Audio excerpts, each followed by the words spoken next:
Trump threatens to federalize D.C. after attack on Doge staffer. This is a Guardian story. So he is threatening to strip its local governance, citing rampant youth crime after an alleged assault on Edward Correstein, a 19-year-old former staffer of the Department of Government Efficiencies who was severely beaten to the point of concussion while defending a woman from assault near DuPont Circle. Crime in D.C. And here's what he's talking about. A Trump threats to federalize, backed by Elon Musk, the assault on Doge team members. We're going to see what's going to happen here. And in 2000 at Lafayette Square, though fully suspending D.C.'s home rule established in 1973 would likely require congressional legislation. And we'll see if that'll happen or not. Rob, is that a tweet of his? I have a tweet and video. So let's watch the video, and then I'll read the tweet. Go for it. By the way, I have to say that somebody from Doge was very badly hurt last night. You saw that. A young man who was beat up by a bunch of thugs in D.C.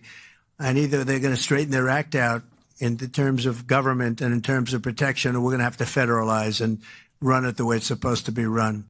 Can you go to this tweet, Rob, and we'll break this down. So crime in D.C. is out of control. Local youth gang members, some only 14, 15, 16-year-olds, are randomly attacking, mugging and miming and shooting innocent citizens at the same time, knowing that they will be almost immediately released. They are not afraid of law enforcement because they know nothing ever happens to them, but it's going to happen now. The law in D.C. must be changed to prosecute these minors as adults and lock them up for a long time, starting at the age of 14. The most recent victim was beaten mercilessly by local thugs. D.C. must be safe, clean, and beautiful for all Americans, and importantly for the world to see. If D.C. doesn't get its act together and quickly, we'll have no choice. And then he goes into the messaging there. So now, Tom, what does it mean to federalize?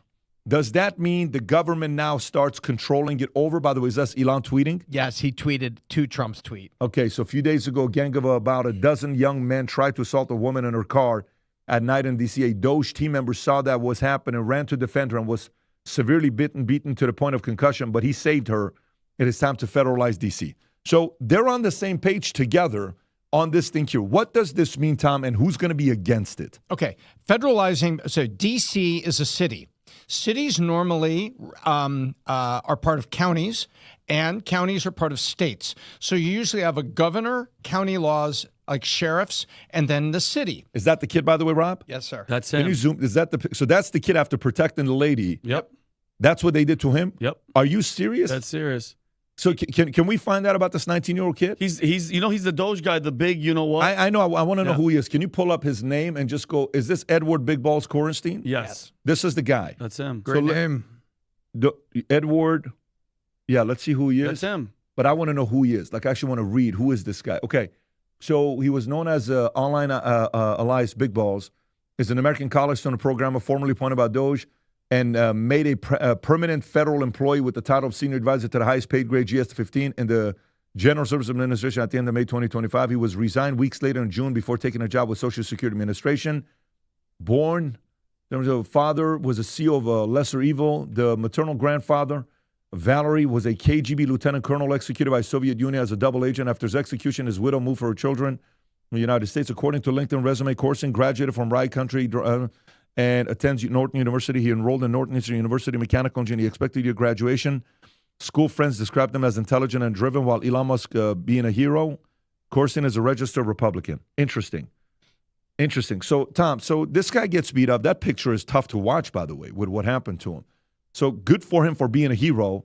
So, Tom, who would be against it? Who doesn't want this thing to happen? The Democrats aren't going to want federalization. So all federalization means is that the city of Washington, D.C. is not under any state. It's in the District of Columbia, which means it does not have a state mechanism around it. Let's say there is a failure of a city in Florida. Let's use a fictitious example. The mayor of Fort Myers and the surrounding area has his family and his home washed out by a hurricane. The mayor can't perform, needs help. Governor DeSantis is down there with the Florida resources to help the mayor. Make sense? Mm-hmm. The state helps the city. The city governs the city with police. City police can't get the job done. county sheriff in the county come out to assist. D.C. is just a city, but it's a failed city that doesn't have second-level control. Federalization would mean that the federal government would act as the state, like the DeSantis helping a city that's been hit by a hurricane or civil unrest. That's what they're talking about. Now, the Democrats are going to say, no. Leave them be, because they use D.C. The Democrats use D.C. for its little electoral vote. They use D.C., and it's never been anything but blue, and the poverty and everything that's there is horrible. How's that working out for you, citizens of D.C.? How's that working out? But the Dems are going to be against it because they'd rather have victims at the voting booth than actually move things forward and have people look around and maybe move toward independent status. Pat, those are the people that don't want it. But D.C. clearly needs something like a state to help govern it, and that's what federalization would do, because D.C. is not in a state. It's just a District of Columbia and a city. Penny, what do you think about this? And again, Adam always say, you say follow the money. Who's the mayor? Let's follow who's the mayor? Muriel Bowser, okay? She's been there since 2015, and we always talk about people that are voting these people in and doing all that. Said there's 3 terms that have been happening with her, okay? The city's got more dangerous, more expensive, and more out of touch. And just a little background history on her. Oh, my God. She backed the criminal code to overhaul / penalties for violent crimes. So she lowered sentences for carjacking, robberies, and gun crimes, number 1. She pushed to defund the police. A mayor of a city was pushing to defund the police in 2020. She supported soft on crime prosecutors, okay, and all this stuff. It's not like D.C. got bad overnight. I'm not pulling all on her, but it's policies like hers that rot from the inside. And again, keep voting for these people, and you're going to keep getting it. So I'm pro-Trump doing what he's going to do. Like, enough is enough. This lady won against Vincent Gray, Democratic primary, and he was the incumbent. And won the general election against 3 independent and 2 minor candidates with 55% of the vote. In 2018, that was in 14. 2018, she won her second term with 76.4% of the vote. In 2022, on her third term, she won 74.6% of the vote, Vinny. Yeah. 74 point. Go a little bit lower up on that to see what it says on the bottom. Youngest of 6 children. Her father was a D.C.-based public advocate who worked for a public servant and employed in D.C. area. Born in D.C., grew up in North Michigan. Very interesting. What school did she go to? Can we see what school she went to? Something university? She went to Chatham University, Chatham College in Pittsburgh. Adam, your thoughts on this? Yeah, I think Trump should follow through with federalizing D.C. So, we're all, in America, we understand what a monopoly is. And antitrust laws are put in place to prevent companies from dominating industries. We always hear that Amazon is dominating the industry, Microsoft, Apple dominating the industry. What about politically? What about ideologically? Has D.C. ever had a conservative Republican mayor? Ever? A lot of these cities out there, they're ideologically dominated by one party. And we wonder why D.C., L.A., Philly, San Francisco, Philadelphia, Baltimore, Chicago, the list goes on and on and on, don't improve. And I used to always advocate, these are the best cities in America, biggest cities in America. But there's a big difference between the biggest and the best. Washington, D.C., I love D.C., but D.C. is a city of complete paradox and contrasts. It's basically suits by day and sirens by night. Mm-hmm. You're just walking around, you love it, it's history on every corner. As soon as night falls, it's like, run for shelter. You don't know what's coming around the next corner. Hide your kids, hide your wives. Yep. It is the most American city. Flags everywhere. Patriotism everywhere. But then it's also the most liberal city. The most liberal cities in the country, by far and away, Washington, D.C., San Francisco, Berkeley area, and then Boston, Cambridge. It's the elite Ivory Coast university cities that basically have zero tolerance for an ideological difference. So the monopoly that they have on D.C., I'd love to see it come to an end. Mm-hmm. I've never understood the voters. Marion Barry was elected mayor. Then he ends up in doing jail, crack. In jail. That's right.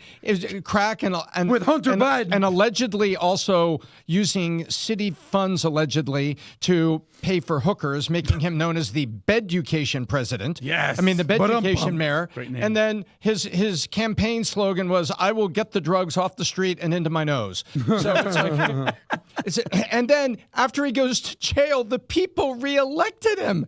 It's like, what are you doing? It's just name recognition and looking back to that. So there is also this thing, it's like you get what you vote for, and then they all look back and say, now you've had 2 generations of failed schools, poverty, and all the problems go with it. How's it working out for you? When are the voters going to wake up? Yeah. So, By the way, with this whole conversation started with the kid that got beat up from Doge, and Elon Musk kind of weighed in. Sirens at night, as you said. Sirens at night. I mean, this is very common. every year, folks, there's threats. When you're in business, when you're building your business, whatever you're doing.